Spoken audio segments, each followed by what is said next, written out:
Welcome back to Season 3 of Snubs and Dubs. We've been talking about the Snubs and Dubs of the 74th Academy Award for Best Picture. I'm your host, Kyle Tobias, and as always, I'm joined by my co-host, Jason Miller. Jason, how's it going today? Kyle, in a word, cold. Yes. It's really cold outside. Frigid as fuck. I think today, at least, it hit negative 33 degrees Celsius, which in Fahrenheit is like approximately negative 33 Fahrenheit as well, because I know they meet up at minus 40, but I don't know how much the difference is. So like ballpark. It's cold. That's the main takeaway. We don't need numbers to tell us that. And it was also slightly windy, so that made it even worse. Just the worst. But how are you doing, Kyle? I'm good. I've been staying inside, away from the cold, except for the times that I did go outside, which is actually quite a few. I actually That's been how outside. that works. Yeah, damn it. You're either inside or you're outside in this world. Yeah. Did you watch anything in the last week? Well, we've been doing some casual Christmas watching. Okay, and good. I say casual because I've been in and out of 3 or 4 different movies, but have not start to finish watched anything. Okay. One I fell asleep during. That was The Grinch Stole Christmas, the Jim Carrey one. Okay. Yeah. I mean, it's a classic, great movie. The part where the Grinch gets bullied as a kid, that used to make me really sad. But now it's like, you know what? He is weird. So I get that one now. I think the kids are justified. Okay. What else did I watch? There was that Lindsay Lohan Christmas movie, Falling for Christmas or something like that. Oh, this is a new one, I think. I haven't heard that one. It's fine. Slight spoiler alert. Okay. I'm dropping right now. If you it's not even a spoiler. You know the two love interests kiss at the end. Yeah. But what you may not know is the woman kissing the male love interest, not Lindsay Lohan, she had a stand-in to kiss him. Oh, cool. Yeah, which is interesting. I don't know why. We tried to find out and we couldn't get a good answer. So that remains unsolved. But if you know why Lindsay Lohan refused to kiss that guy, please DM me. I'm kind of curious. Yeah. Other than that, I also watched most of A Muppets Christmas Tale, but I had to leave before it finished. So Damn. I got to the part where Tiny Tim died and didn't get the happy ending that I know is coming. So sorry, Tiny Tim. I'll try and finish your story one day. Yeah. That's a good one. Christmas Carol, right? The Muppets Christmas Carol? Yeah. Okay. Because I know there's another Muppets Christmas that's just like a Muppets Christmas or something. I probably, I haven't heard got of that mixed one. up. But yeah. The classic. That's How a about good you, one. Kyle? What you been watching? I've been watching a little bit. I have been watching Rick and Morty. I've been kind of keeping up with it, and the season just wrapped. Overall, good season. I can't say there was anything that memorable about it, though. That's like fair. I couldn't pinpoint any episode in this season that distinguishes from like other episodes in the series so far. But like, it's still fun to put on and watch. I don't know if I could ever say season 6 was like the best season, because none of it really stood out. So, Season 6 of anything is never the best. yeah. It's the rare show is still even that enjoyable at that part. So as long as you had fun with those episodes, that is a good indicator that Rick and Morty's still bringing some juice. You know what I just remembered? You mentioned Muppets Christmas Carol. Did you hear that like Disney is putting in a song that was originally cut from that movie? And No. for ages, people have been upset about this. I watched a really good video. Was it from Defunct Land? I don't know. It was like, I think it was Entertain the Elk who did this. And essentially there was a song that is sung when Michael Caine goes back in time and he's seeing his wife, and she has a song. And when they're singing at the end, it like brings back that same like lyric and the same like song tread, like the same like, I don't know, what's musical. Like melody? Melody, yeah, the melody. That's what I'm going for. But like, because it was originally cut, it doesn't make sense at the end. That's wild. And so now but the problem was it was originally cut. And because it was cut from the original cut, it was like lost for a long time. Oh, wow. And so eventually they did find it, and now they're putting it back in. And so I think it might be already on there, but in Disney Plus, you can now watch like the full version with that song to make it make more sense. Well, I don't think the version we watched had the song in it. Okay. So it might not be yet, but yeah. Or maybe you have to do some, it might be in a special, maybe there's an Easter egg. You got to like left, right, maybe down, up, whatever the thing is. Yeah. But a super interesting video. I can send it to you and I'll put it in the show notes because I did not know. But I guess this was a big thing. But other than that, the other thing that I watched, other than another movie that I had already watched, Avatar, I saw Avatar again, was Gattaca. Have you ever heard of Gattaca? I've never heard of Gattaca. It's like a late 90s sci-fi movie with Ethan Hawke and Jude Law and Uma Thurman. It sounds like a skin disease.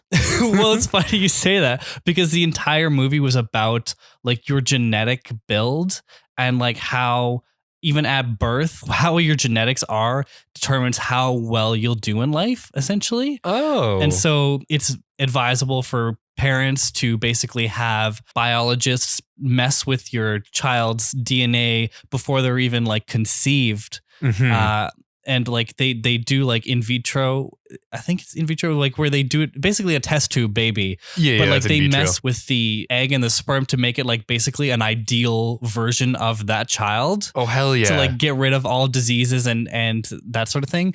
And so natural birth is frowned upon because they're like not basically predisposed to success and will have like diseases that like are just like naturally caused, but like they can remove that now. Yeah. And so Ethan Hawke's character was naturally born and he had like a 90% chance of developing a heart condition by the time he was 30-ish.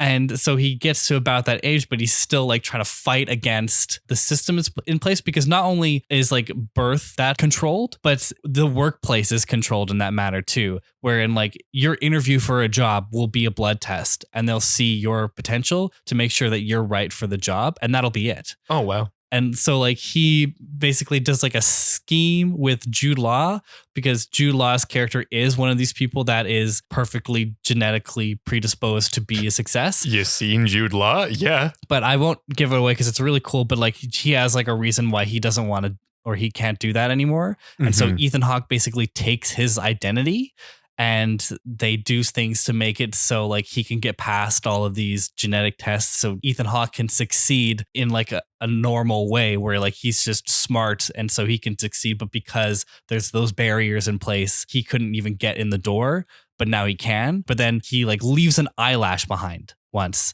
And it gets sucked up and like then people think there's somebody like infiltrating. It's very fascinating. Interesting. And the reason it's funny you said it sounds like a skin disease is because like every morning he has to go and like scrape all of the dead skin off of his body so to not leave anything behind, like even on his keyboard or anything, like because they will check to make sure that this is the same person. Yeah. So, yeah.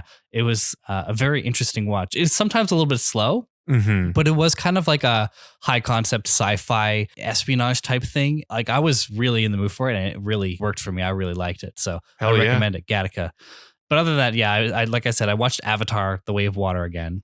Still holds up. It's a great time. I really love it. And I think I even liked it more the second time because of just I was able to take in more of the scope of the movie and like all of the visual spectacle. And I found that this time I actually found myself in more awe because I was able to stop and think like none of this is real. Everything I'm looking at, like there's an actor behind. Kyle, what? Sorry to shatter your reality, but like there's an actor behind that, but like everything that I'm seeing is digitally created. And like you just don't think about that when you're just sat there and in it, like you're watching it because it's so photo real. And I just like it's so impressive.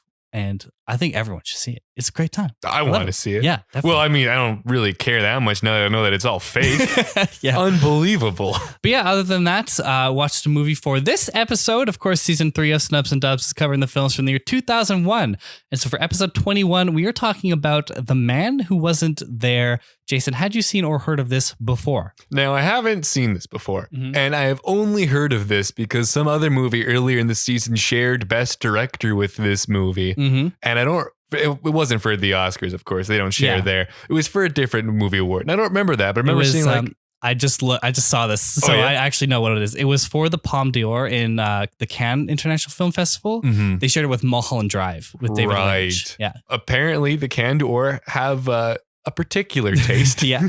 But that was all I heard of it was a fun fact that I had to look up for another thing. How about you, Kyle? I did not even know this movie existed until starting to build this season.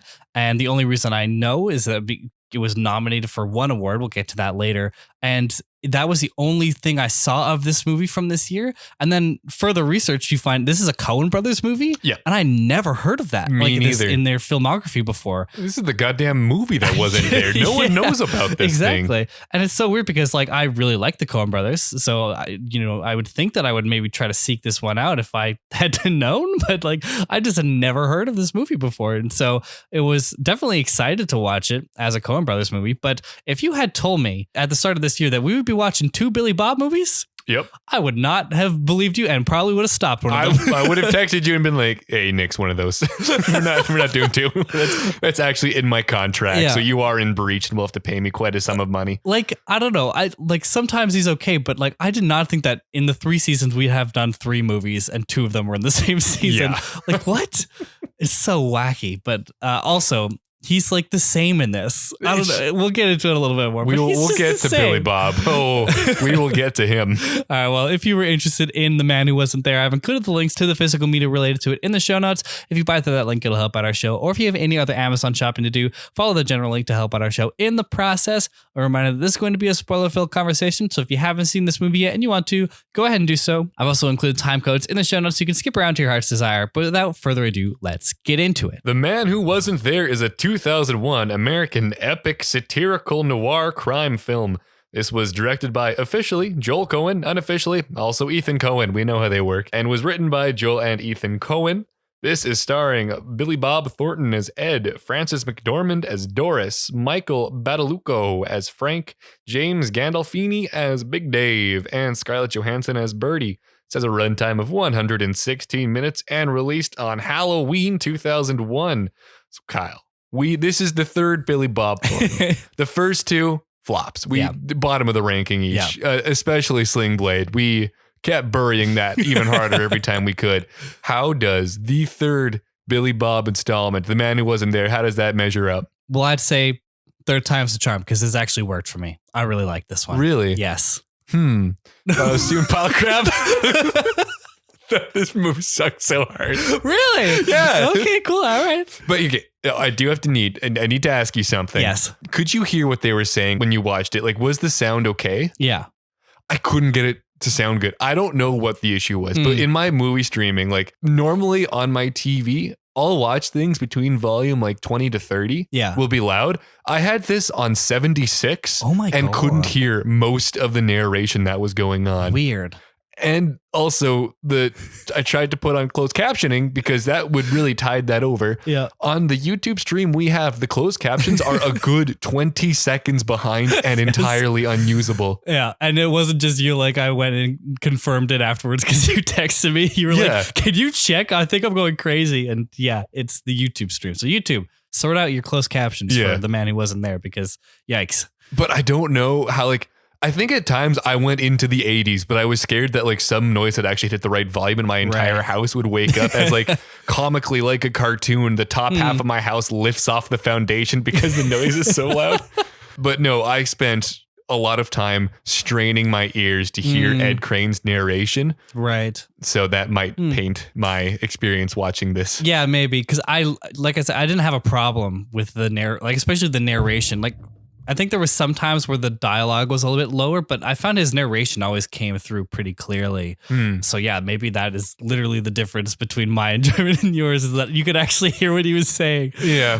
There might be some other things too. Maybe, but that one, I'm not going to watch this again. Let me tell you right now, but maybe it deserves a viewing where I just do it on a different device because for some reason, this particular stream, the sound mix was atrocious. Yeah, that's not good. But yeah, like I said, I really liked it. I think I found that the methodical pace of it was really working for me.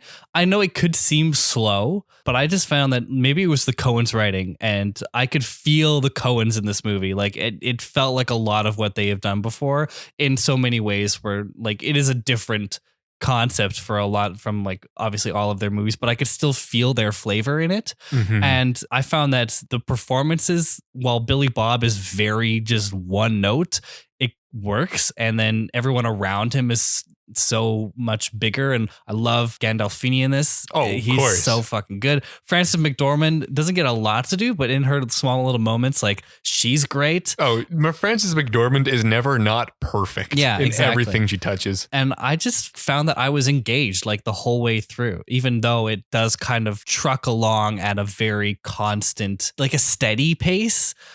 I don't think like it's not fast paced by any means. I just found I never lost interest. Yeah. I think it is steady in the way that someone pushing a car is still moving steadily.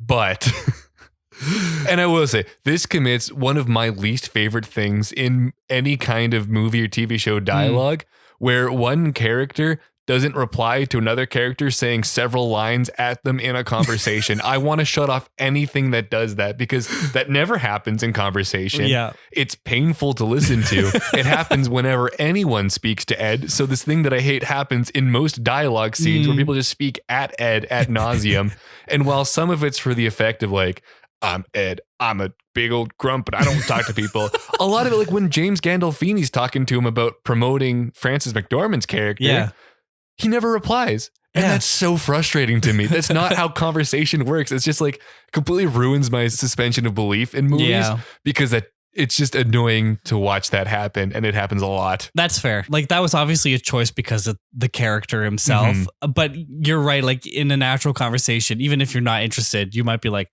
oh yeah. Yeah. And that would be, and he can drop some like, you don't say, or something like that, just to make the conversation feel natural. Yeah. But anyway, should we get to the plot? Let's get into the plot. Right. So I have another brief plot, quick little 1 minute plot. I'm going to read straight through it. If you don't need the refresher, you can skip right to the discussion by following the time codes in the show notes. But here's The Man Who Wasn't There. The Man Who Wasn't There is a film set in 1949 in the town of Santa Rosa, California. The protagonist, Ed Crane, is a barber who becomes embroiled in a scheme to blackmail his brother-in-law's business rival, Big Dave Brewster, whom he suspects of having an affair with his wife, Doris.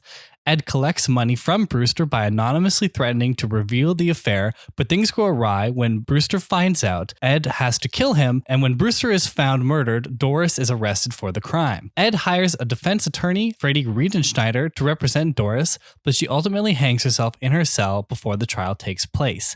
As the film progresses, Ed becomes increasingly isolated and lonely and begins to imagine a future in which he manages a musical career of a young woman named Rachel. However, his fantasy is shattered when a music teacher informs him that Rachel lacks talent. Ed's fortune takes a turn for the worse when he crashes his car while driving home from the music lesson and is subsequently arrested for murder after the body of Creighton Tolliver, the man who originally enlisted Ed's help in the blackmail scheme, is found dead with Ed's investment contract.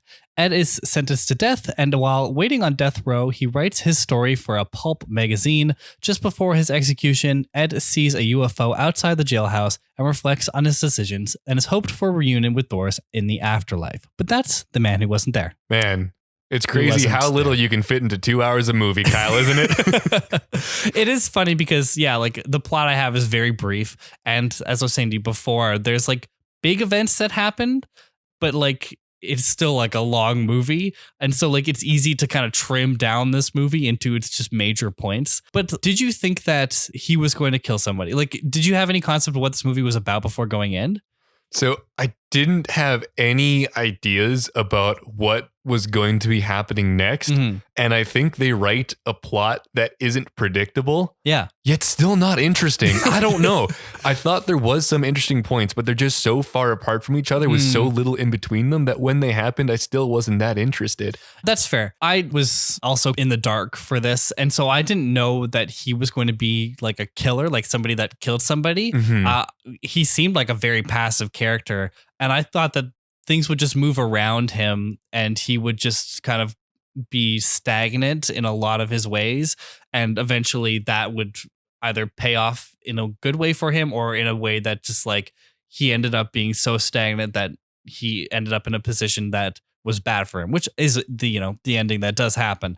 But when he kills Big Dave, I was a little bit surprised because I didn't know that he was actually going to like kill him. But when you have that scene happening and Big Dave tries to choke him out, of course he's going to do something. And the knife was on the table earlier, like you saw. So like when you put the knife on the table, you show a shot of it. Like obviously someone's going to get stabbed later on. And then he just walks home, and I thought for sure. Well, he walks out and he drives home, and I thought for sure somebody was going to see him. and that was going to be where he was going to get arrested or something. But nope, he just gets home, and then Doris is arrested. And the one problem that I do have with this movie is the police logic is very like direct line. That's it. Yeah. And like the fact that they went from Doris, when they started investigating, Doris was the one who was cooking the books. And so she must be the one that kills him because they create this narrative. Mm-hmm. And they don't like assume that she's innocent. Like it just felt backwards. And even at the end, when Billy Bob's arrested for the murder of that sweaty guy. Yeah. Like it's just like his signature was on a thing. And so like, oh, he must have been the one who kills him because, again, they start creating the narrative and then they just arrest him and he's now on death row. Yeah. That, like, because of the whole situation with Doris, like, makes a little bit more sense because they started putting the pieces together that maybe he was the one that was involved, blah, blah, blah, blah, blah. But the police logic was very backwards and not very good. And I got that the theme with that is that, you know, life's going to screw you over. Facts don't mean what they do. But they never gave the police a reason to do the quick arrest. If they had set it up that there was, I don't know, some issue where Ed had a problem with the police chief or whatever, so the police force was out to get them, then that would all make sense why they're trying to screw his family over by just connecting them to any murder that they could. But the police had no reason to find the easy out and make these people have that difficult situation. So it just seems implausible in a way. Yeah. I also found that it almost treaded into the problematic territory with Scarlett Johansson's character. Almost. And then 180s in a bizarre fashion. Yes. It like the whole time it seems that Ed is wanting to be with this young woman, like this child, basically. She's a high schooler. And that's why he's taking such an interest in her. You know, you hear his like conversations about how he's not satisfied with Doris anymore because he knows that she's cheated on him. And then also like when they got married in the first place, it was basically on a whim. Because she was like, I think she was just looking for security or to somebody literally to marry. Yeah. Just a man that she can have do things for her. And that was it. And like, and he's just kind of a guy that gets walked all over in that regard. Like as soon as somebody can see that they can walk all over him, I'm sure they take advantage of it. I think Doris is in that situation. And so it seemed like he was taking an interest in her somewhat romantically, but also because he liked her music.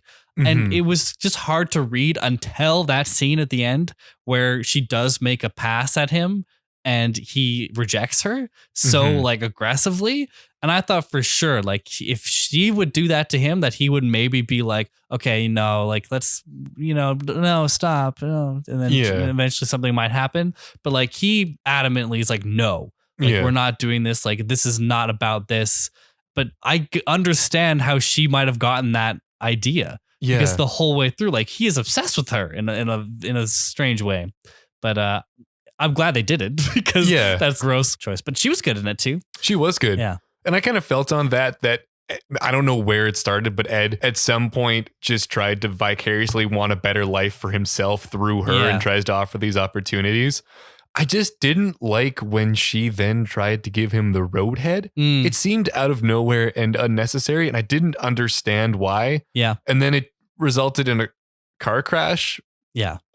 For some reason that also didn't actually really affect the plot at all. He was going to get arrested no matter what. Yeah.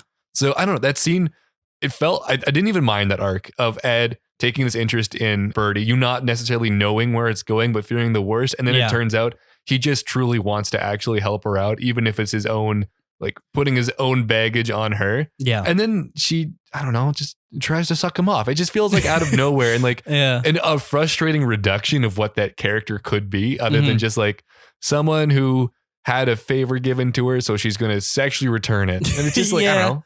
It takes a lot of weight out of what that relationship was. True. And you don't get the sense, even in that scene where she's talking to that young high school boy, that she is like a sexually suppressed character in a way, or like sexually deviant in any capacity for the whole time. Like you think that she is just like a very sweet, innocent girl. And that's why he likes her so much, because she's very pure and she has this like talent that he enjoys listening to. And then like that, you're right. It does feel like such a 180 when she just comes out and it's like, oh yeah, like I want to. It's kind of odd. But, okay, well, there's one thing that we should talk about, because I think in a lot of the awards areas, this is where it got most awarded, was the cinematography. Yeah. Because Roger Deakins is putting in the work here. It's black and white and it's beautiful. There's some really very cool, interesting shots. I really love the one scene of the lawyer talking to Doris and Ed in the prison with like the light streaming through the bars and he's walking between them. Yeah. I thought that's a really cool shot. There were a bunch of other things that stood out as just interesting shots that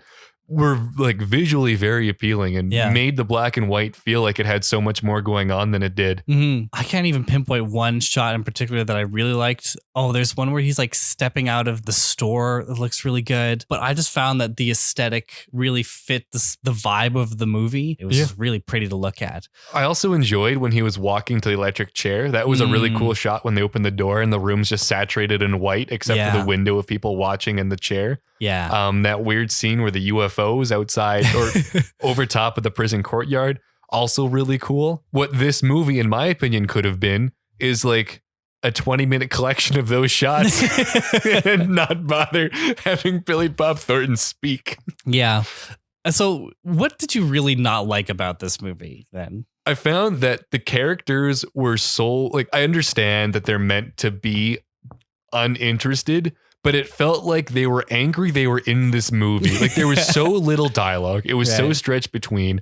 A lot of what's being said is the same thing over and over again, where Ed's just like annoyed at existence and other people. And in 2 hours, I got over that. Right. I got kind of tired of that. I think the narration in general just didn't work for me.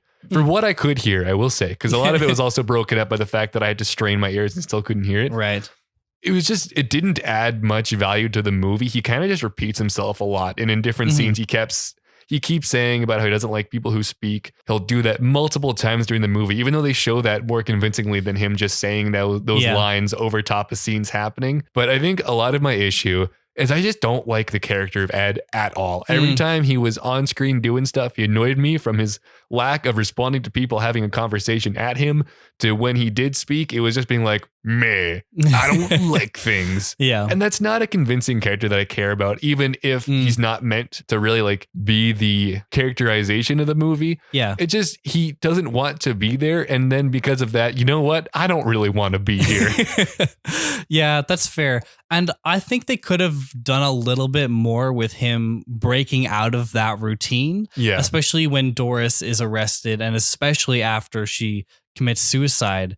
Like, I think he needed to make some changes, but he really doesn't. And like, you see how almost pathetic he is at the end when like Reed Schneider is like, you know, he can't afford him anymore. And so he goes to the public defender and he just like basically lets it happen. Yeah. He basically doesn't resist to getting into the electric chair in the end, which the ending I was surprised by, because I thought that he might be able to fumble his way into mild success, or at least fumble his way into just living a very sad and boring life at the end, where it's shown that he tries to make one change and he does it in such a wrong way with this like blackmail scheme that it goes so wrong and he ends up living with those consequences. And he does live, like he does have consequences, you know, in the way that he gets the electric chair, but doesn't get to live with those consequences, which is what I thought would be more interesting, is if he blackmailed Big Dave, got his wife arrested and resulted in her hanging herself, put the barbershop at risk of being taken by the bank and nearly kills Bertie. And the slimy guy is killed and like he makes that bad business decision. And so like nothing works out for this guy. And I thought because nothing's worked out, he wouldn't die. I thought because like that would have been, in my opinion, a more impactful ending. I didn't really love the ending because I thought it would have been better if he was just done at home. Like he was just at home at the end, alone, with like all of the consequences of his actions living around him. Bertie probably doesn't want to talk to him anymore. The barbershop might go under. Like everything is bad around him after this one decision. But because like through the movie, he doesn't like make consecutive more decisions to like really propel his departure from the norm. It's like, it seems a little bit stagnant. But then I also really liked that. I didn't dislike Ed. I disliked him in the way that the movie wants you to dislike him, in that he is like very boring and not a very great guy in a lot of ways. But then I kind of wanted to see his downfall in a very way. And I also thought it would be fun if that guy disappears, the guy with the dry cleaning business disappears, and suddenly one day Ed's just like making money. And like you can't really explain it because the guy followed through, but because Big Dave found out and killed him, that doesn't happen. So yeah, we don't even necessarily know if it was a mistake to give him that investment money, because the guy gets killed before he could open up anything. Yeah. The only like real mistake that sets off this chain, other than I guess blackmailing, morally probably not great, was that he asked for the exact amount of money that was needed. If he had like asked for 12,000 instead, like Big Dave never would have caught on and he would have been fine. Yeah. That's true. That's a good point. Yeah. I also thought like a fun ending would have been if after, like, as you said, you know, crashes the car, Brady doesn't want to speak to him. Yeah. His wife's dead. It would be kind of funny if the bank foreclosed on the haircutting business and then like a dry cleaning business bought the building and opened up in that place. And he just ends up working at like a dry cleaners. Yeah. Like how that would be, I think that would have been fun ending. Yeah. I did like the movie, and I think I'm just matching your tone because there are things that I didn't like about it. But the ending is something that I do think could have been a little bit better, because I know that they wanted to have this like UFO ending and he's like thinking about his actions, and then it's framed that the whole movie he's been writing this story for a men's health magazine so he can get some money. I don't know what for. I don't know what he needs money for. It's not like he even has an estate to give away. Like, no one he knows who cares about him is still alive. Yeah. And then he just dies. It's just kind of disappointing in that regard. But otherwise, like, I thought that the characters were all really well fleshed out. Like Frances McDormand's character is really complicated, and you can tell that she is a very like somewhat dominant person towards Ed because she knows she can take control of him. Like you see the scene in the bathtub where she's just like, shave my legs, and he just does it, and she's like, love you, honey. And now, granted, there is nothing I wouldn't give in this world to shave Frances McDormand's legs. I will put that out in the world right now. Doing that only for free is a privilege, and it's the greatest gift you could give him. Yeah. And then like I think she thought that she would get away with cheating on Ed with Big Dave, but Ed just happened to see that. And honestly, if he didn't get that business opportunity, he probably would have just let it happen. Oh, he never would have mentioned it. Yeah. And Big Dave is such a fun character. I love Big Dave. Is it James or Jim? James? I think it's James Gandolfini. Fucking love that guy. He's so good. So good. I think he passed away in 2013. So he rest did. In peace, rest in peace to a legend. But like, he is like perfect in this movie. He is. He's like that exact type of guy who is like putting on a brave face and being like the big boss man, but like he is drowning. Like he is like stumbling through, and like he married into that business. And like you find out later from the private investigator that like he was honorably just discharged because he got in a fight, and like he didn't even leave the States. Well, like, dishonorably discharged. Right. Yeah. And so like all of his like war hero stuff was a lie. And so this guy is just like he's a pillar of the community, but like he's a total phony. Yeah. And it's just so fascinating. And then I really liked Riedenschneider. Oh, he's a great character. He brought a lot of energy, and it was a needed contrast to Ed. Yeah. Because Ed is just like the same throughout. And he just comes in there and just like starts lawyering, like doing all this law shit. And that's one of my favorite scenes was when Ed actually confesses. And he's like, I killed him. Mm-hmm. And he gives this whole story. He like goes through it, and he's like, no, it's not any better. Like, it won't play. It won't play. Yeah. So like, he thinks that he's just trying to take the fall for like his wife as like a story that they could give. And then he comes up with a better story. And honestly, I think if he was able to afford Riedenschneider, he might have gotten off. But yeah. Honestly, I think Riedenschneider, I don't even care how you say his name. I'm good. That's close enough. Yeah. I don't think he even cared whether or not Ed was telling the truth or lying. It wasn't the truth about the story that mattered. It's like either way, telling the truth doesn't matter. It doesn't sell good enough, so we're not going to use it. Yeah, exactly. Well, do you want to tell me what other people thought? Well, let's do some of that. So the critics at Rotten Tomato are giving this an 81%. That's pretty Audience good. is slightly ahead of that with an 85%. Yeah. So favorable. IMDb is giving this a 7.5, and Metacritic is giving this a 73. Yeah. So kind of the same ballpark. Yeah. I think that's pretty on par for like middle of the road Coen Brothers movies. Yeah. Which is like, they're either like 90s or 80s. So I think that's good for them. It's pretty on average. Exactly. But I also see why this movie has kind of fallen into obscurity for them, because it's not very accessible. No. I mean, it's on a terrible YouTube stream. Don't watch that garbage. Yeah. In terms of box office, speaking of falling off the map, this made $21 million on a budget of $20 million. Yikes. Which, if my numbers are correct, that's like not much profit. No. And it's hard to say that this movie had a lot of life afterwards because, I mean, we didn't even know it existed. And it's a Coen Brothers movie. Yeah. Like, geez. This was number 112 at the box office. Yeah. This has 112 number kind of feel. Yeah. But time for our scores, and I can only imagine they're fiery and disagreeing. Kyle, you're going to start us off. What was your enjoyment of this dog shit movie? I gave it a 4. I actually really had a good time. I do think that it's probably not for everybody, as you have already shown. And I do have some problems with it, but I never wavered throughout this movie. I had a really good time. And the ending is a little bit, maybe that was my expectation because I thought it was going to be a different ending, but it was just, I could have preferred a different ending. But otherwise, it's a 4. It's 4. Well, I know you misspoke, so I'm going to put you down for 0.4. For my enjoyment, I'm not going to be as harsh as that. But I'm going to give this a 1.5. I think maybe 40 minutes in, I started checking the time to see how much I had to sit out fair. Now. The pacing for me was unenjoyable.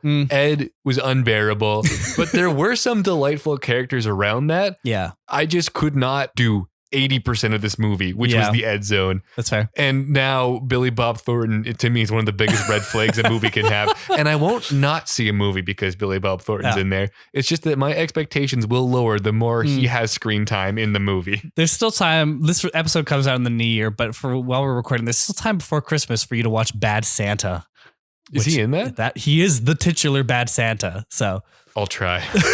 I'm going to make a stiff eggnog drink and I'll try. Okay. Kyle, what was your craft? I gave this a 4. I thought it was very well crafted. A lot of talent behind the camera with Roger Deakins. The shots are impeccable. And I thought that the aesthetic of the 40s period really came off. It worked really well. So I give it a 4. I will also give this a 4. The theming is incredible. Yeah. There is a really nice score that comes through in places. The shots are really good. I don't know if I'm going to remember every part of this movie, but there's 4 or 5 shots that are going to stick with me. Yeah. And in 20 years, all I'm going to remember about this movie is it's dog shit. Yeah. Billy Bob Thornton sucks. There's some great cinematography though. So for that, I will give Craft a 4. That's fair. What's your execution? I gave this a 4 as well. I thought it was very well written and the acting in it is pretty much all around very good. I think Billy Bob is doing exactly what he was told to do, and that is a very Billy Bob performance. But for me, it worked in this because that is exactly who Ed is supposed to be. So, yeah. Yeah. Now, this is always the struggle of I don't know where to put some things in terms of score, because I do agree that Billy Bob Thornton gave the exact performance they wanted him to, but I hate how they wrote the performance they want to give him. Fair. I don't know where to put that. I'm just going to shoot the middle, though. Not really the middle, slightly above that, but I'm going to give this a 3 because Frances McDormand, Gandolfini, others, great performances. Billy Bob Thornton physically was in this movie and listed in the credits as such. Yes. And finally, Kyle, what is your rewatchability? I give this a 3. I think I could lean lower, but because I did like the movie a lot, I'm going to give it a 3. I will not be rushing out to this movie to rewatch it again, but I can't confidently say that I'll never watch this again because I did like it. And I do think I do want to do a full Coen's watch, a marathon. So I feel like I'll get through them again. Mm-hmm. I'm going to give this a 1. I don't want to watch this again. If we were to do a full Coen's run through, I would put a box over my head specifically during the entire runtime of this movie so I could not hear or watch it because looking and hearing at nothing would be better. Kyle, that's going to bring your score to 15 out of 20 for a 75%. Yeah. Very in line with the critics. And this can bring mine to 9.5 out of 20 for a 48%. Out of line with the critics, but I stand by my thoughts. But now it's ranking time, and Kyle, I'm going to hit you with your rankings right now. Sure. Lord of the Rings, Amelie, Donnie Darko, Memento, Royal Tenenbaum, Shrek, Training Day, Ocean's 11, Harry Potter, Sexy Beast, The Others, Black Hawk Down, Mulholland Drive, Hedwig, Spy Kids, Monsters Ball, Gosford Park, In the Bedroom, Ghost World, and Moulin Rouge. Where does the man who wasn't there fall into this? It is going to be my new number 10 under Harry Potter over Sexy Beast. All right. Well, for my ranking, fortunately, Billy Bob can hang out with himself. He's got some company down here. This is going to be... Oh, maybe that's too mean. Nope. It's going to be my new number 20. just above Monsters Ball and below Ghost World. I keep my Billy Bobs in a row. The one fatal error that this movie has is it doesn't have something as iconic as some call it a sling blade. I know. I call it a Kaiser blade. It ain't got no gas in it. I think that's my number one complaint with this movie. You're sitting there bored as shit because it ain't got no gas in it. But that's going to bring my ranking to Lord of the Rings, Donnie Darko, Amelie, Royal Tenenbaum, Shrek, Training Day, Memento, The Others, Sexy Beast, Harry Potter, Moulin Rouge, Ocean's 11, Black Hawk Down, In the Bedroom, Mulholland Drive, Hedwig, Spy Kids, Gosford Park, Ghost World, The Man Who Wasn't There, and then Monsters Ball, the Billy Bob Zone. Well, is it time for some fun Letterboxd reviews, Kyle? Oh, it's time. This has a 3.8 out of 5 on Letterboxd, and this is not my own personal bias. There are more negative reviews than positive reviews, but that's because the positive reviews are all Coen brothers film nerds, so they're all analyses of the film and how it made them feel and their perspective and what was good about this movie. What's funny are the other reviews, but we do start with one good one. So Karen H, 5 stars. Billy Bob Thornton could bench press a car with an eyebrow. Nice. This was a middle of the road review, so I tried to still find higher ones. This is not Chris Nolan, 2 stars. Billy Bob Thornton cuts hair and chuffs cigs in a cheeky noir that's a little long. Yes. That's that's a great description of this. Now for the rest of the good reviews that are down in the dumps. Renetta Gorecki, 1 star. Billy Bob Thornton has only one face. And now I understand that is a comment about his like range in this movie, but that's just kind of funny to write down. Like, Billy Bob Thornton, one face. There's not 2. There's not another one hiding beneath his hair on the back end. I mean, a sling blade, he's got his chin forward, so that's a different sort of face. That's true. He has 2 faces. He has 2 faces. Yeah, it's too bad both suck. 2 faces. Callum, 1.5 stars. Billy Bob Thornton is like the less critically acclaimed version of Daniel Day-Lewis. I didn't even realize that all of these are about Billy Bob Thornton specifically. That would just happen to be. It's hard to come away with this without commenting on Billy Bob Thornton. I know, he's so easy to comment on. And lastly, this one's not about Billy Bob Thornton. This does, I think, adequately sum up a lot of how I feel about this movie. D, 1.5 stars. Well, at least Frances was there. God, she makes everything better. I'm so glad that she's married to one of the Coens. I forget which one. I feel like if you're married to one, you're married to both. Yeah, like they probably don't leave the same room ever unless it's together. It's like how on IMDb they list the one director, but for Frances McDormand, it's like spouses Joel Coen, but in brackets Ethan Coen.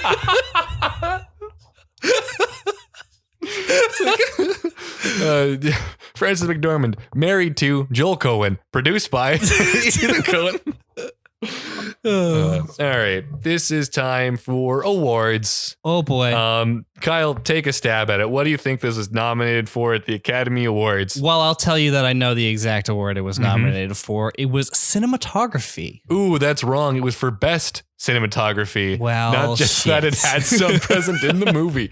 However, it did not win, so maybe it was just it had cinematography. Yeah. Other notable awards, this won the BAFTA for best cinematography. Okay. Most of the award attention was for its cinematography. Yeah. I don't blame them. The events were less interesting of the movie than what they shot them with. This was also nominated for 3 Golden Globes, Best Motion Picture Drama, Best Screenplay, and Best Actor for Billy Bob Thornton. It didn't win any of them. Makes sense. I also feel like this movie probably didn't get seen by anybody. No. And like, which makes sense with its low budget. So I'm wondering if it might have done better if it had more eyes on it, awards wise. Yeah. But like, I think there was probably enough people passionately behind it for its cinematography, or enough people that saw, hey, Roger Deakins shot this. Yeah. He's always good. Let's put him in there. And I think even trying to be somewhat objective, yeah, I don't know if this movie needs other nominations because this isn't a big acting role for Billy Bob Thornton. Yeah. Frances McDormand's just not in enough to make me really that perturbed by her not getting any supporting right kind of nods. Again, with Gandolfini, he's not really in much of this. I feel like you're hard pressed to find another nomination from it, even if it does get more attention. I would consider screenplay. Yeah, I think that is fair. But I don't know if I could nominate Billy Bob for this. No. I don't know if Best Picture is something like even in a year of 10. I don't know if it would still be probably outside of it for me. Yeah. Well, time for some interesting facts. In his 2017 book, The Coen Brothers, Ian Nathan reports that Joel Coen called Billy Bob Thornton to say the brothers had a film for him. What's it about? That's my Billy Bob Thornton voice. Thornton asked. It's about a barber who wants to be in the dry cleaning business, was their reply. I'll take it, said Thornton, who had been a longtime fan of the Coens, having famously remarked, they just don't suck. Unlike me, Billy Bob Thornton. I added half of that comment. Billy Bob Thornton jokingly made it look like Ed Crane had an erection in one of the scenes where he's watching Bertie Abundas playing the piano. Only one of the prop guys noticed during production. When the Coen brothers later found out, they made it clear that Ed would not be aroused in the scene. What do you even do in that scenario as the prop guy that notices this? Do you walk over to Billy Bob and say, hey, man, calm down? Well, in Billy Bob Thornton's defense, they wanted his character to be stiff. That's good. When Ed Crane is at the French piano teacher studio, Jacques Sarkanogis. Good try. Power through. The actor portraying him, Adam Alexi-Mali, plays the opening of the Piano Concerto No. 1 by Franz Liszt. This was unplanned and spontaneous during one of the takes during shooting, as Joel Coen and Ethan Coen were unaware that Adam was in fact an accomplished concert pianist. Which is weird, because how did that never come up? Yeah. Like, if you're going for this, like, basically a bit part, like it's a small role, like one scene, and it's about him being a concert pianist, you don't think you would mention, like, oh yeah, I actually used to do this. Yeah, you don't think he'd be like, oh, hey guys, you want me to just do a little ditty on here? Yeah. Weird. That is weird. That worked out though. That was, I didn't even realize that he wasn't brought in for his ability to play piano, because he plays it quite well in his 20-second scene. But that is all that I have for fun facts galore and other review material. Kyle, do you have any parting words for the man who wasn't there? No. That's fair. I wish this movie wasn't there. That's mine. Oh, wait, no, one more. Okay. This movie sucked. All right. Well, I want to thank you all for listening to season 3, episode 21 of Snubs and Dubs. As always, you can find us everywhere on social media at Snubs and Dubs. That's on Instagram, Twitter, Facebook, Letterboxd, etc. We're also on Good Pod, so make sure to check us out there and join our official Discord. We'd love to hear your guys' thoughts on the man who wasn't there or on this episode. So please send us a tweet or a message with a question, recommendation, or anything else. I'm also at Clouds Bias on Twitter, and Jason's at Winnie_Mills. Of course, all of those links will be in the show notes. Make sure to leave a 5-star review, share the show to everyone you know, and check back next week for another episode. Here's a sneak peek of the film we're going to talk about. His name is David. I feel it. That's creepy. Whoa, feels so real.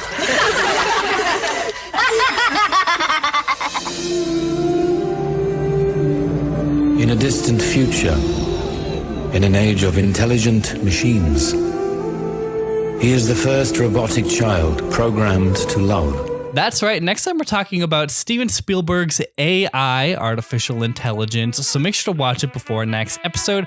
I can't wait for you guys to hear it. Thanks for listening. That's a wrap. Bye. Bye for now.